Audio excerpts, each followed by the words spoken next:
আজকের ভিডিওটি একটু অন্যরকম, তাই ভিডিওটি পুরো দেখার অনুরোধ রইল সকলকে। আর এই যে আমাদের বাড়ির ছোট্ট সদস্যটি, একে নিয়েই ভিডিওটি। আর এই যে এটি হলো মেন বিষয়বস্তু ভিডিওটির। এটি হলো একটি চকলেট, যা আমার বেবিকে কেউ একজন দিয়েছে। তো ওইটি খাওয়ার জন্য অনেকক্ষণ ধরে বায়না করছিল। তা আমি ভাবছি এটা তো ওকে দেওয়া যাবে না, তাই চট জলদি একটা বুদ্ধি বার করলাম মাথার মধ্যে। আর আমার হাতের কাছে ছিল একটা করলা, তাই করলাটিকে কেটে আর চকলেটটি আমি খেয়ে ফেলেছি।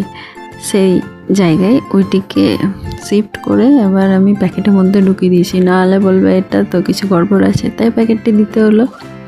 আর এই যে হাতে পেয়ে গেছে, এবার বলছে যে ছিঁড়ে দিতে বললাম, তো ছিঁড়ে দিল না, এটা কি করলো মা আবার।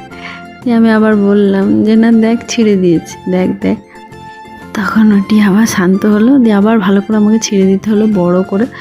তো এবার সে নিয়ে খাবে। এবার এই যে সে খুব আনন্দ যে হ্যাঁ চকলেট বেরিয়ে গেছে। তো কেমন লাগলো আইডিয়াটি সবার? যার যার বাড়িতে এরকম বাচ্চা আছে আর চকলেট খাওয়ার জন্য বায়না করে, তারা এইভাবে করতে পারো, এই আইডিয়াটা লাগাতে পারো, খুব মজার কিন্তু। আর এই যে ও কিন্তু বুঝে গেছে যে এটা চকলেট না, তাই বারবার খালি দেখছে, একবার মুখে দিয়েছে ব্যাস, আর মুখে দেয়নি। তো ভিডিওটি ভালো লাগলে একটা লাইক আর সাবস্ক্রাইব।